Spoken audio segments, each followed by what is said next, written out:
एक म्हणून जयामध्ये नारायण शुद्ध पुण्य ते एक म्हणून ज्याच्यात नारायण आहे ते पुण्य शुद्ध होत असतं। म्हणून या कार्यक्रमाला भजन कीर्तनाची जोड घालणं म्हणजे अत्यंत सात्विक कार्यक्रम आहे।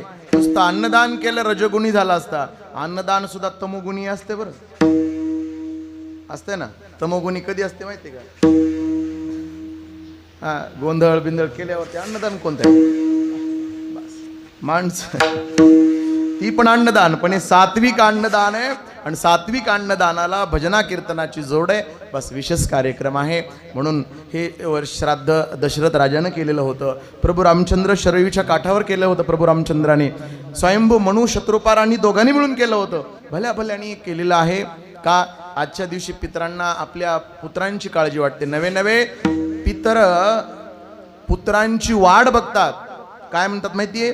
ज्या वंशामध्ये पुत्र श्राद्ध कर्म विहित कर्म करत नाहीत असं म्हणतात की हा पुत्र आमच्या वंशामध्ये कसा जन्माला आला माहितीये? आहा कटाक्या करीत पितर ओझे दुराचारी पुत्र झाला,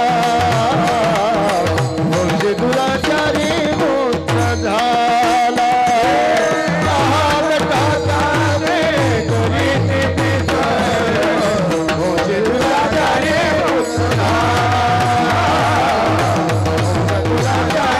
पुत्र झाला, कटा त्याचे करती पितर वंशे दुराचारी पुत्र झाला। पितरांना सुद्धा काळजी पडते असा कंजूसाने दुराचारी पुत्र आपल्या वंशात जन्माला आलं म्हणून, आणि म्हणून पितरांचा आशीर्वाद प्राप्त करण्यासाठी कर्म करावं लागतं। आणि अशा श्राद्धाच्या निमित्तानं जगद्गुरु तुकोबारायाचा 4 चरणाचा अभंग आहे।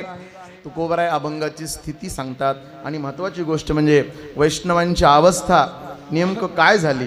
तसं तर जगद्गुरु तुकोबारायचे अभंग म्हणजे राजवाडा आहे। राजवाड्याला दार किती असतात?